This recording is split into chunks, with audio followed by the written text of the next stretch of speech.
दोस्तों, आप सभी को जितिया व्रत की हार्दिक शुभकामनाएं। आज आप सुनेंगे जितिया व्रत से जुड़ी हुई संपूर्ण व्रत कथा। जितिया व्रत को खास संतान के लिए किया जाता है। मान्यता है कि इस व्रत को रखने से संतान दीर्घायु होती है। साथ ही संतान तेजस्वी, ओजस्वी और मेधावी भी होती है।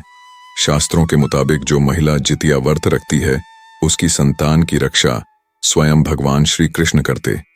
इसीलिए इसका कुछ खास ही महत्व माना गया है। जितिया व्रत को जीवित पुत्रिका व्रत के नाम से भी जाना जाता है।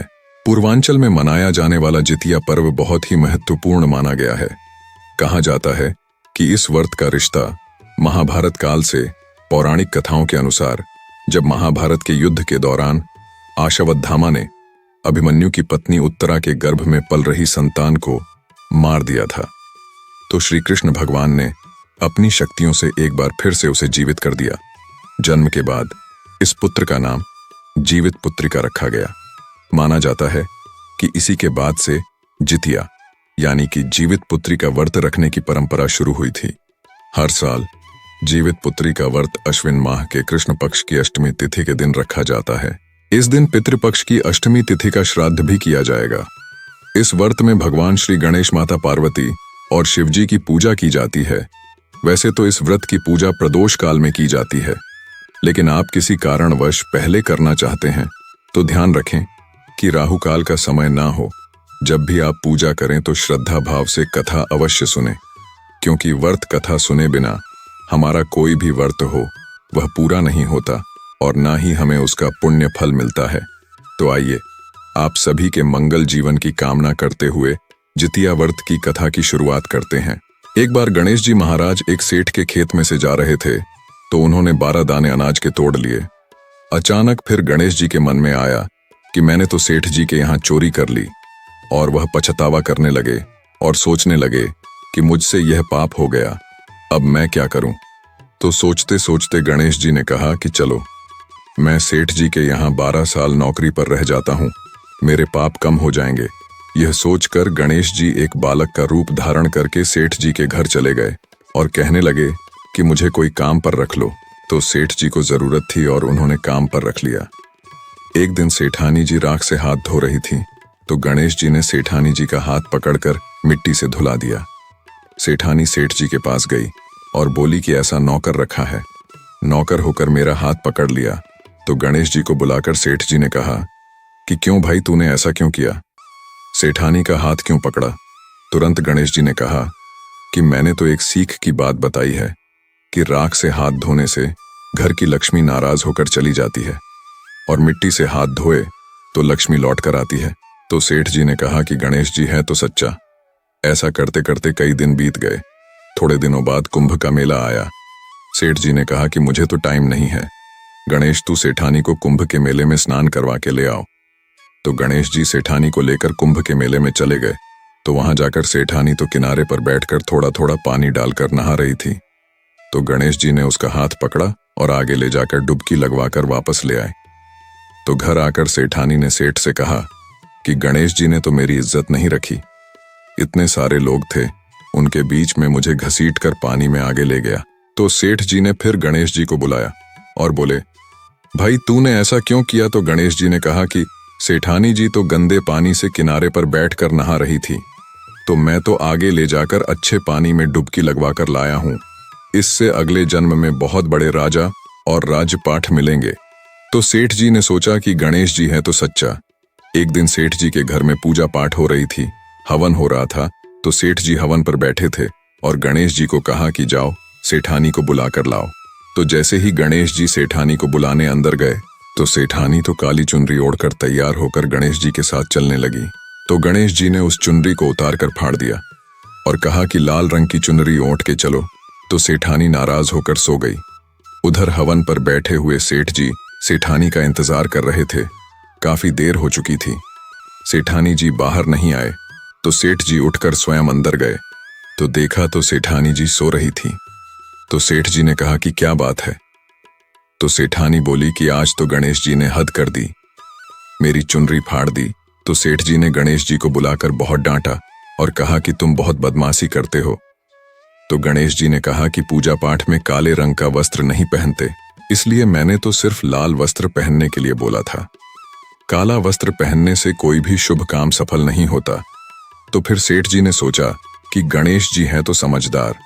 ऐसा करते करते कई दिन बीत गए। एक दिन सेठ जी के घर में गणेश पूजा थी, तो पंडित जी ने कहा कि वह तो गणेश जी की मूर्ति लाना तो भूल ही गए, अब क्या करेंगे। तो गणेश जी बोला कि मेरे को ही मूर्ति बनाकर विराजमान कर लो, आपकी पूजा सफल हो जाएगी, आपके सारे काम सफल हो जाएंगे। तो यह सुनकर सेठ जी को बहुत ही गुस्सा आया और वह बोले कि अब तक तो तुम सेठानी से मजाक करते थे, वह तो ठीक था, लेकिन अब तुम मुझसे भी करने लगे। तो गणेश जी बोले कि मैं मजाक नहीं कर रहा हूं, मैं तो सच कह रहा हूं। ऐसा कहते ही गणेश जी ने अपना असली रूप धारण कर लिया। तो सेठ और सेठानी तो देखते ही रह गए। फिर उन्होंने गणेश जी की पूजा शुरू की। पूजा खत्म होते ही गणेश जी तो वहां से अंतर्ध्यान हो गए। अब सेठ और सेठानी को बहुत ही अफसोस हो रहा था कि इतने सालों से हमारे पास गणेश जी रह रहे थे और हमें पता ही नहीं चला, अनजाने में हमने उनसे कितना काम करवाया। ऐसा सोचते सोचते सेठ जी तो बहुत ही दुखी हो गए। तो गणेश जी ने रात को सपने में आकर सेठ जी से कहा कि सेठ जी, आपके खेत से मैंने 12 साल पहले 12 अनाज के दाने तोड़ लिए थे, उसी का कर्ज उतारने के लिए। मैंने आपके घर 12 सालों तक नौकरी की थी, आपको अफसोस करने की कोई जरूरत नहीं है। आज से तुम्हारे घर में कोई भी चीज की कमी नहीं रहेगी। इस प्रकार से गणेश जी के आशीर्वाद से सेठ और सेठानी पुत्रवान और धनवान हो गई। हे गणेश भगवान, जैसी कृपा आपने सेठ और सेठानी पर की, वैसी सब पर करना। बोलो गणेश गजानन की जय हो। अब अपने सुनते हैं जितिया व्रत की पहली कथा, चील और सियार की। एक वन में सेमर के पेड़ पर एक चील रहती थी। पासी की झाड़ी में एक सियारिन भी रहती थी। दोनों में खूब दोस्ती थी, दोनों आपस में खूब बातें करती थीं। चील को जो कुछ भी खाने को मिलता, उसे लेकर कुछ हिस्सा सियारिन को अवश्य देती। सियारिन भी चिल्लों का खूब ध्यान रखती थी। इसी तरह दोनों का जीवन आनंद से कट रहा था। एक बार वन के पास गांव में औरतें जीत या व्रत की पूजा की तैयारी कर रही थीं, तो चील उन्हें बड़े ही ध्यान से देख रही थी। तो उसने अपनी प्यारी सखी सियारिन को भी यह बताया। तो ये सुनकर दोनों की इच्छा हुई कि चलो वहां पर जाकर कर देखते हैं कि वह महिलाएं क्या कर रही हैं। तो दोनों यह सोचकर वहां पर जाकर बैठ गई और ध्यान से देखती रही।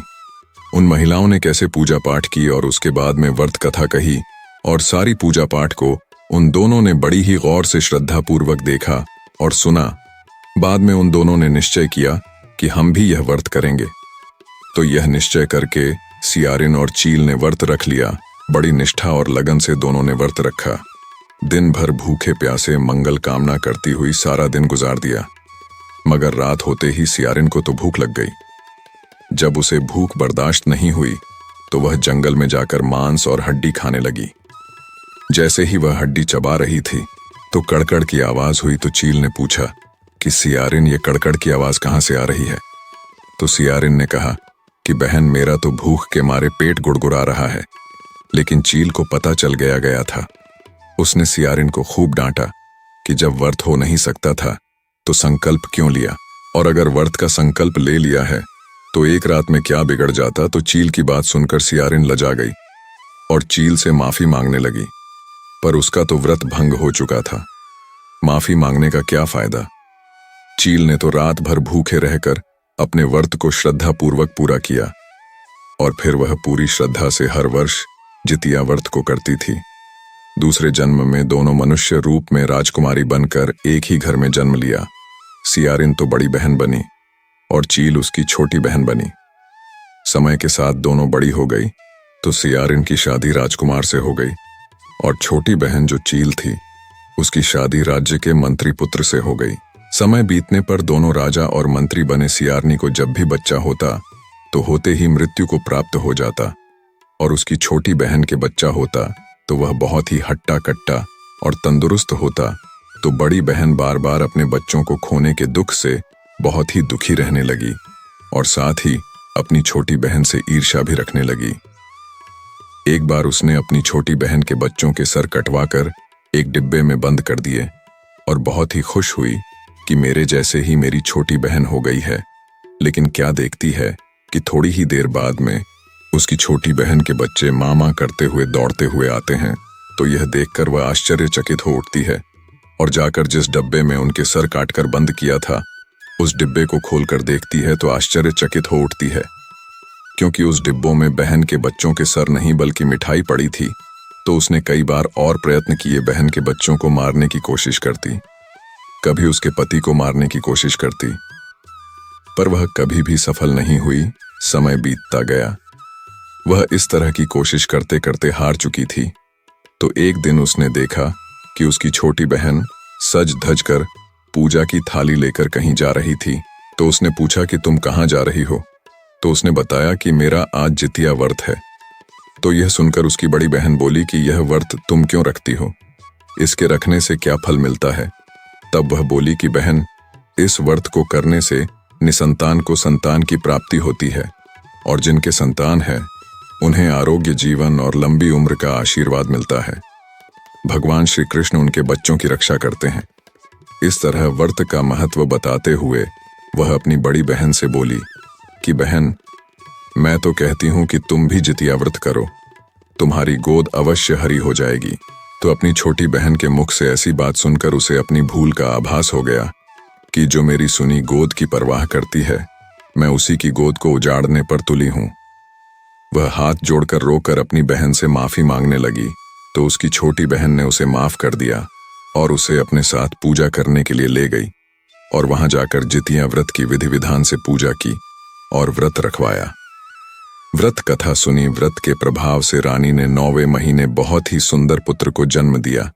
फिर दोनों बहनें हंसी खुशी रहने लगीं और हर साल जितिया व्रत रखने लगी। जितिया व्रत की एक प्रमुख और लंबी कथा जो अधिक विस्तृत और प्रचलित है वह राजा जीमूतवाहन की है। यह कथा इस प्रकार है।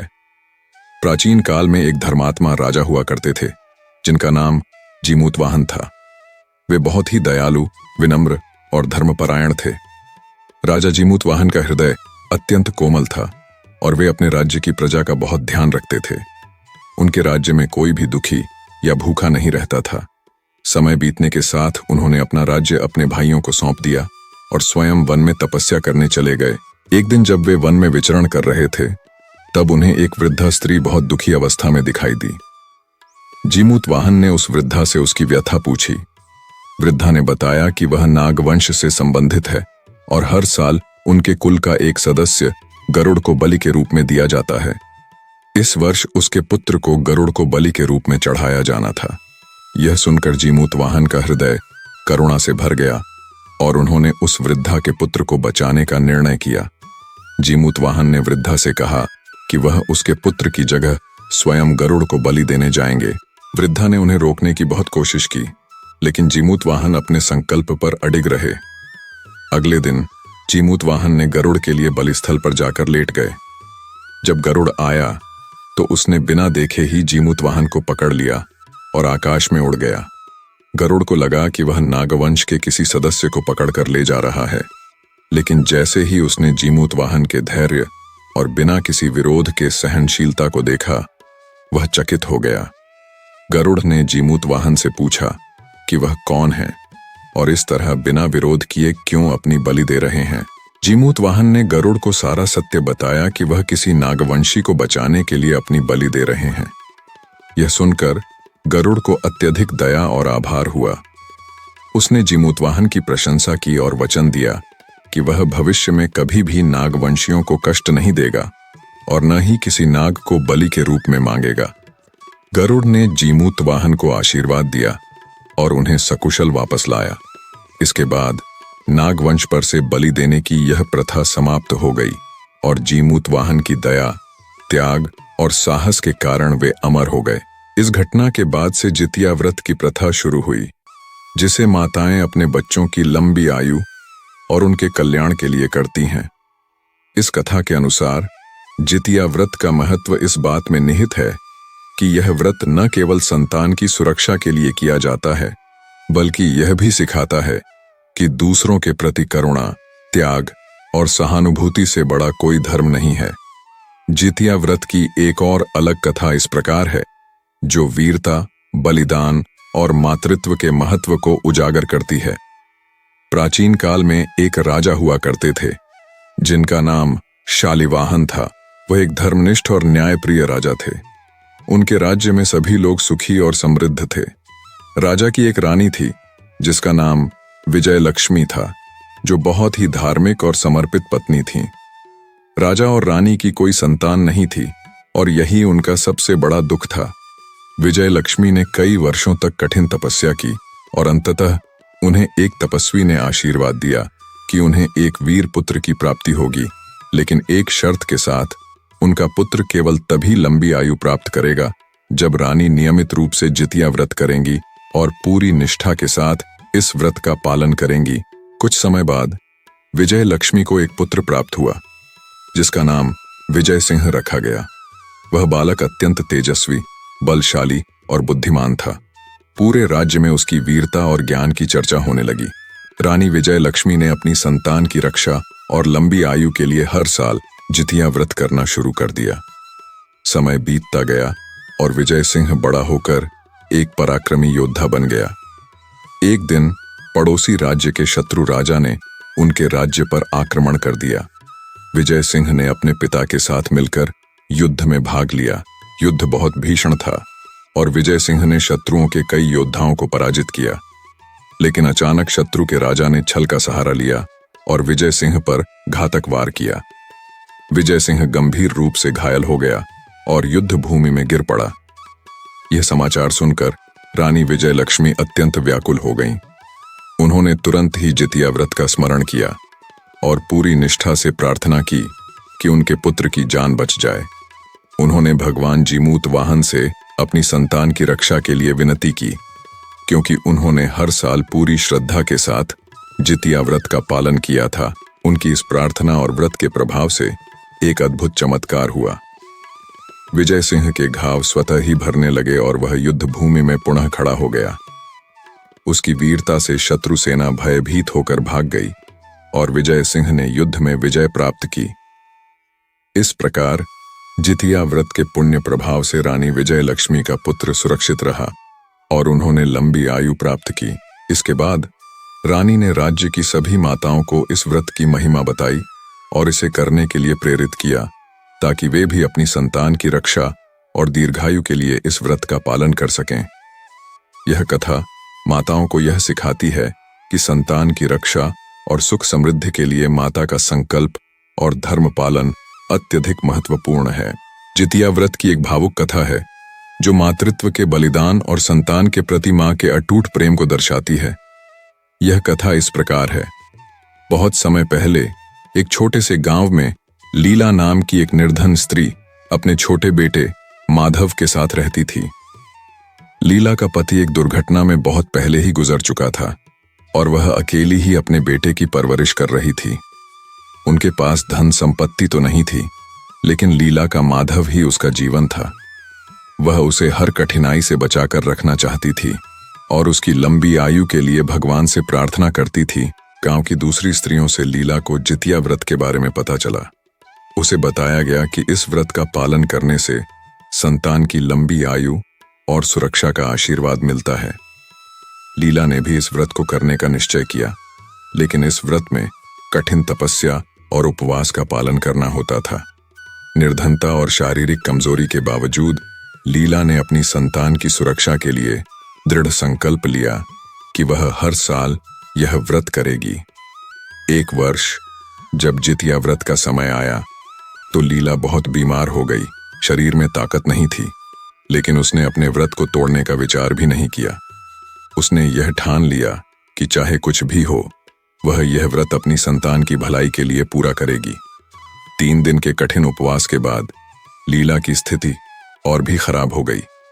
भूख और कमजोरी से उसकी हालत बिगड़ने लगी, लेकिन उसने अपने पुत्र की सुरक्षा और लंबी उम्र के लिए भगवान जीमूत वाहन की पूजा करना जारी रखा। तीसरे दिन की रात लीला की तबीयत इतनी खराब हो गई कि वह अपने बिस्तर से उठ भी नहीं पाई, लेकिन उसकी आखिरी सांस तक उसके होंठों पर सिर्फ एक ही प्रार्थना थी, हे भगवान, मेरे बेटे को लंबी उम्र देना, उसकी रक्षा करना। उसने अपने बेटे को बुलाकर प्यार से उसके सिर पर हाथ फेरा और अपनी कमजोर आवाज में कहा, माधव, तुम्हें हमेशा खुश रहना है और तुम्हारी लंबी उम्र के लिए मैंने जितिया व्रत रखा है। उस रात लीला ने अपनी अंतिम सांस ली, लेकिन उसने अपना व्रत पूरा किया। अगले दिन जब गांव की औरतें व्रत खोलने के लिए एकत्रित हुईं, तो उन्हें लीला के निधन की खबर मिली। सभी स्त्रियां यह देखकर भावुक हो गईं कि लीला ने अपने प्राण त्याग दिए, लेकिन अपनी संतान की सुरक्षा के लिए उसने व्रत नहीं छोड़ा। उसकी इस त्याग और ममता को देखकर गांव के सभी लोग रो पड़े। कहा जाता है कि लीला के पुत्र माधव ने एक लंबा और सुखी जीवन जिया। उसकी मां का त्याग और प्रेम उसके जीवन की ढाल बना। यह कथा सुनकर लोग भावुक हो जाते हैं, क्योंकि यह मां के निस्वार्थ प्रेम और त्याग की अनमोल भावना को व्यक्त करती है।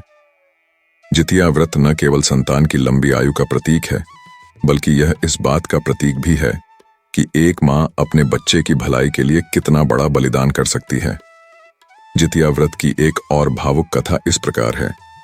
बहुत समय पहले एक गांव में सुमित्रा नाम की एक स्त्री रहती थी। उसके पति, जो एक मेहनती किसान थे, एक दुर्घटना में मारे गए थे। सुमित्रा अकेली अपने छोटे बेटे कृष्ण का पालन पोषण कर रही थी। गांव में सभी लोग उसे जानते थे और उसकी मेहनत और त्याग की प्रशंसा करते थे। कृष्ण हमेशा अपनी मां को खुश रखने की कोशिश करता, लेकिन उनकी आर्थिक स्थिति बहुत खराब थी। एक दिन जब सुमित्रा ने गांव की औरतों से जितिया व्रत के बारे में सुना, तो उसने ठान लिया कि वह इस व्रत को करेगी ताकि उसके बेटे की लंबी उम्र और सुरक्षा हो सके। सुमित्रा ने व्रत का पालन शुरू किया, लेकिन मुश्किलें बढ़ती गईं। घर में खाने के लिए कुछ नहीं था और सुमित्रा ने भूखे रहकर व्रत किया। पहले दिन वह बहुत कमजोर हो गई, लेकिन उसने अपने संकल्प को नहीं छोड़ा। उसने सोचा, अगर मैं यह व्रत नहीं करूंगी तो मेरे बेटे की उम्र पर खतरा है। व्रत के दूसरे दिन कृष्ण को तेज बुखार हो गया। सुमित्रा ने अपने बेटे को डॉक्टर के पास ले जाने का निश्चय किया, लेकिन उसके पास पैसे नहीं थे। उसने हर संभव प्रयास किया, लेकिन उसका बेटा गंभीर रूप से बीमार हो गया। इस स्थिति में भी सुमित्रा ने अपने व्रत को तोड़ने का निर्णय नहीं लिया। उसने सोचा कि उसकी प्रार्थना और व्रत से भगवान अवश्य उसकी सहायता करेंगे। तीसरे दिन जब सुमित्रा ने अपने बेटे की देखभाल करते हुए व्रत समाप्त करने के लिए प्रार्थना की, तो उसे अचानक अपने बेटे की हंसी सुनाई दी। कृष्ण की तबीयत अचानक ठीक होने लगी थी। सुमित्रा ने भगवान से प्रार्थना की, हे भगवान, मैं अपने बेटे की सुरक्षा और उसकी खुशी के लिए हर कठिनाई सहन करूंगी। आखिरकार जब सुमित्रा ने व्रत का समापन किया, तो कृष्ण पूरी तरह स्वस्थ हो गए। उसने अपनी मां से कहा, मां, आपने मेरी जिंदगी के लिए कितना बड़ा बलिदान दिया। मैं जानता हूं कि आपकी प्रार्थनाओं और व्रत का ही असर है। सुमित्रा की आंखों में आंसू थे, लेकिन उसने कहा, बेटा, मां का प्रेम किसी भी कठिनाई को पार कर सकता है। इस घटना ने गांव में सभी को यह सिखाया कि मां का त्याग और प्रेम कभी व्यर्थ नहीं जाता। सुमित्रा के बलिदान और व्रत ने उन्हें एक नई उम्मीद और जीवन दिया। यह कथा सुनकर सभी लोग भावुक हो जाते हैं, क्योंकि यह मातृत्व के अद्भुत बलिदान को दर्शाती है। जितिया व्रत की एक और भावुक कथा इस प्रकार है। किसी समय एक छोटे से गांव में नीरजा नाम की एक स्त्री रहती थी। नीरजा के पति, जो एक साहसी व्यापारी थे, एक यात्रा के दौरान समुद्र में डूब गए थे। नीरजा अकेली अपने छोटे बेटे अर्जुन का पालन कर रही थी। वह बहुत मेहनती और परिश्रमी थी, लेकिन गांव की आर्थिक स्थिति खराब होने के कारण वह हमेशा चिंतित रहती थी। एक दिन नीरजा ने गांव की अन्य माताओं से जितिया व्रत के बारे में सुना। उन्हें बताया गया कि इस व्रत के माध्यम से संतान की लंबी आयु और सुरक्षा की प्रार्थना की जाती है। नीरजा ने निर्णय लिया कि वह अपने बेटे की भलाई के लिए इस व्रत को करेगी। व्रत के पहले दिन नीरजा ने उपवास रखा और पूरी श्रद्धा से भगवान की पूजा की। लेकिन दूसरे दिन अर्जुन को अचानक तेज बुखार हो गया। नीरजा चिंतित हो गई और डॉक्टर को बुलाने का प्रयास किया, लेकिन उसके पास पैसे नहीं थे। इसके बावजूद उसने अपने व्रत को नहीं तोड़ा। उसने सोचा, मेरे बेटे की जिंदगी से बढ़कर कुछ भी नहीं। तीसरे दिन नीरजा ने अर्जुन की हालत को और खराब होते देखा। वह रोज व्रत करती रही और भगवान से प्रार्थना करती रही। उसने कहा, हे भगवान, अगर मेरा व्रत और मेरा प्यार आपके पास पहुंचे तो कृपया मेरे बेटे की रक्षा करें। अचानक उस रात एक अद्भुत सपना आया। नीरजा ने देखा कि भगवान उसके सामने आए और बोले, तुम्हारा प्रेम और तपस्या मुझे पहुंच गई है, तुम्हारा बेटा सुरक्षित रहेगा। यह सुनकर नीरजा की आंखें खुल गईं और उसने महसूस किया कि अर्जुन की तबीयत बेहतर हो रही है। सुबह होते ही अर्जुन ने उठकर कहा, मां, मैं ठीक हूं। नीरजा की खुशी का ठिकाना न रहा। उसने भगवान का धन्यवाद किया और अपने व्रत को पूरा किया। गांव के लोग उसकी कहानी सुनकर आंसू बहाने लगे, क्योंकि नीरजा के त्याग और प्रेम ने उसके बेटे को नया जीवन दिया था। यह कथा सभी को यह सिखाती है कि मां का प्रेम, बलिदान और दृढ़ संकल्प किसी भी विपत्ति को पार कर सकता है। जितिया व्रत की महिमा इस बात में है कि यह माताओं को अपने बच्चों के लिए अटूट प्रेम और संकल्प से भरे रहने की प्रेरणा देता है। जितिया व्रत की एक विस्तृत और भावुक कथा इस प्रकार है। बहुत समय पहले एक छोटे से राज्य में सर्वेश नाम का एक न्यायप्रिय राजा था। उसकी पत्नी कंकलता बहुत सुशील और धार्मिक महिला थी। वे दोनों एक संतान की चाह रखते थे, लेकिन कई वर्षों तक उनकी कोई संतान नहीं हुई। राजा और रानी बहुत दुखी थे और उन्होंने हर प्रकार के उपाय किए, लेकिन सफलता नहीं मिली। एक दिन एक वृद्ध साधु राजा के दरबार में आए और उन्होंने बताया कि रानी को एक संतान प्राप्त होगी, लेकिन इसके लिए उन्हें जितिया व्रत का पालन करना होगा। साधु ने कहा, इस व्रत को श्रद्धा और निष्ठा के साथ करने से तुम्हारी इच्छा पूरी होगी और संतान की लंबी आयु की भी गारंटी होगी। राजा और रानी ने साधु की बात मान ली और कंकलता ने व्रत करना शुरू किया। पहले साल उन्होंने कठिनाइयों का सामना किया, लेकिन उन्होंने अपने संकल्प को नहीं छोड़ा। अंततः एक साल बाद कंकलता ने एक सुंदर पुत्र आर्यन को जन्म दिया। पूरे राज्य में खुशी का माहौल था और कंकलता ने जितिया व्रत का पुनः पालन किया। जैसे जैसे आर्यन बड़ा होता गया, उसकी वीरता और बुद्धिमानी की चर्चा पूरे राज्य में फैलने लगी। वह न केवल अपने माता पिता का गौरव था, बल्कि गांव के लोगों के लिए भी प्रेरणा का स्रोत बन गया। लेकिन अचानक एक दिन आर्यन जंगल में खेलने गया और वहां एक विशाल बाघ से सामना हो गया। बाघ ने आर्यन को घेर लिया और उसकी जान खतरे में पड़ गई। ये सुनकर कंकलता का हृदय थम गया। उन्होंने तुरंत अपने व्रत को याद किया और भगवान से प्रार्थना करने लगी कि उनके बेटे की रक्षा हो। उन्होंने कहा, हे भगवान, मैंने तुम्हारे लिए जितिया व्रत किया है, कृपया मेरे बेटे की जान बचाएं। तभी अचानक एक चमत्कार हुआ। आर्यन ने अपने साहस का परिचय दिया और बाघ से लड़ने का निर्णय लिया। बाघ को देखकर उसने अपनी मां के प्रति अपने प्रेम और व्रत के महत्व को याद किया। वह अपनी मां की प्रार्थनाओं और आशीर्वाद को महसूस कर रहा था। आर्यन ने अपनी चतुराई से बाघ को मात दी और सुरक्षित लौट आया। जब आर्यन घर पहुंचा तो कंकलता ने उसे गले लगा लिया और आंसुओं से कहा, मैंने तुम्हारे लिए जितिया व्रत किया था और मेरी प्रार्थनाएं सच्ची हो गईं। आर्यन ने अपनी मां को आश्वासन दिया, मां, आपकी शक्ति और प्रेम ने मुझे बचाया। मैं हमेशा आपकी शिक्षाओं का पालन करूंगा। इस घटना के बाद कंकलता ने जितिया व्रत को और भी श्रद्धा से करना शुरू किया और राजा सर्वेश ने भी अपने राज्य में इस व्रत का प्रचार किया।